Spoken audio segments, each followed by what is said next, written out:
There is a lot of anticipation and mixed reaction in the tri-state area. Another live look at the U.S. Capitol right now, where President-elect Trump will soon become the 47th president of the United States, his second go-around. Joining us now, political reporter Marcia Kramer, to add a little perspective to the day. Marcia, good to see you here right now. Well, Chris, you know what the president wants to do is what he calls shock and awe. Which, yeah, he's told people that he wants to sign enough executive orders. He's going to keep signing, and quote, until my hand breaks. He's got a lot of them, right? We don't know whether it's going to be 25 today, 50 today, or 100 today, but I can tell you that he's already sent me a thing to go, look at 3 different feelings that they're going to have. Yep. One set of press conferences is going to be about border security, another about the economy, and another what they call restoring common sense. So when it comes to border security, he wants to seal the Mexican border. Yeah. But the big question here in New York is deportation. Yeah. And I can tell you that I've had conversations with city officials over the past several days, and they say that they have been given no indication that the first wave is going to be here in New York City. And they say that based on their meeting with President Trump last week, yeah, they feel that they have a good enough relationship that they would at least tell them. As it relates to the border, obviously that is first and foremost on a lot of Americans' mind. People polled during the election, just recently, as just the last couple of days with our people on the ground there. Border security is top 2 issues, that and the economy.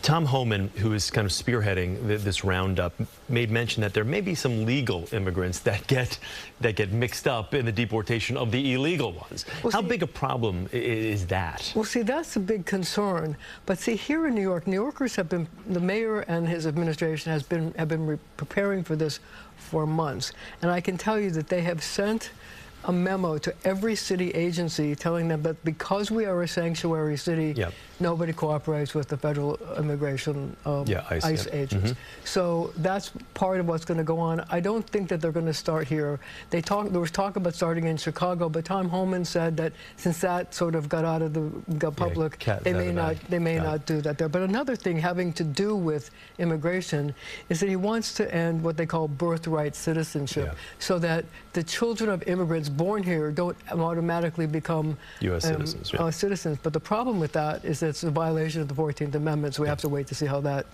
comes out. More complex than meets the eye. Let's start with what's going to be said here at the inauguration today.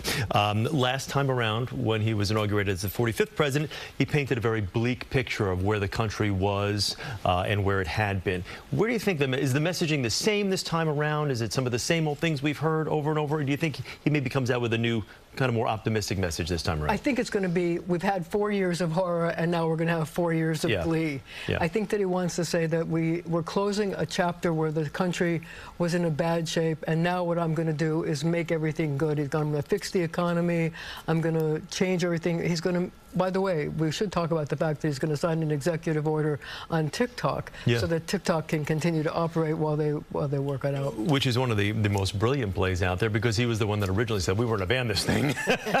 And now, you know, we're not going to ban it. We're I mean, he also did SALT, and now he wants to come back. So. Well, well, you know, it's funny because we're going to talk to Nicola Loda about that, and I know we were speaking with Josh Gottheimer. I mean, a lot of people, when you think back to the 2017 Trump tax cuts, everyone's thinking, oh, everyone got a tax cut. Long Island, which is so red, parts of New Jersey, I mean, the tri-state area was murdered by it.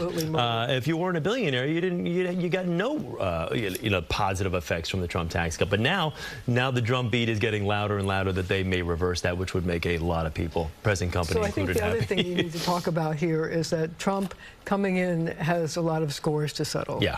And there are a number of people in the New York area whose scores he wants to settle with, including Michael Cohen, who testified against him, but also Tish James, the Attorney General, who brought the economic sanctions case against his company, and he faces $450 million in fines. Yeah. Also, DA Alvin Bragg, still on the list, and Judge Arthur Engoron. He's got a whole long list of people he wants to get. With that said, because not only has the President-elect and some of the other people in the incoming administration have talked about that revenge thing, as you've mentioned, but President Biden just pardoning a few moments ago Dr. Fauci, retired General Mark Milley, members of the January 6th House Committee, Liz Cheney Liz Cheney was one. That's a very big, that was, so this was to prevent them from any type of retribution from any, not necessarily the President-elect, but any members of the also his son Hunter Biden he pardoned because of the same thing. Exactly. So there is that. But also, I think you should go back and talk about, he wants to send also a message to federal workers. Yeah. He wants them to understand that no more remote work. Yeah. He wants them to come back. He wants everybody working in Washington and making the economy strong. Now, on that, to note, by the way, he's also promising tariffs. Yep. Tariffs on Canada, Mexico, Canada, China. 25% Mexico and Canada, an additional 10% on China. And what people really need to understand is that does come back to the consumer a lot, which when inflation is obviously such a big key. Most economists will tell you that from an inflationary standpoint is not going to help, at least not in the short term. Here's the thing, it may be just a threat because he really wants to get both Canada and Mexico to close their borders. Yeah. And while he's expected to do something today to seal the Mexican border, there's been no discussion really about what he's going to do with Canada. What the process is like. But a lot of the talk and a lot of the bluster does work at a lot of times. So, you know, it's a formula. He says, you know what, we do. There's evidence that this does work. Why not continue it? Here's the bottom line. He wants to get off to a really strong start to change the messaging, and I think you're going to see that today. Yeah. Okay. Great, Marcia. Thank you very much. Good to see you. Looking forward to today. That's political reporter Marcia Kramer, and we will continue our coverage of the inauguration throughout the day right here. Christine Johnson is in D.C. You'll look for her live reports here on CBS News New York, and you can watch CBS News' special coverage of the inauguration right here beginning at 9 a.m. in about 45 minutes. Marcia, once again, thank you.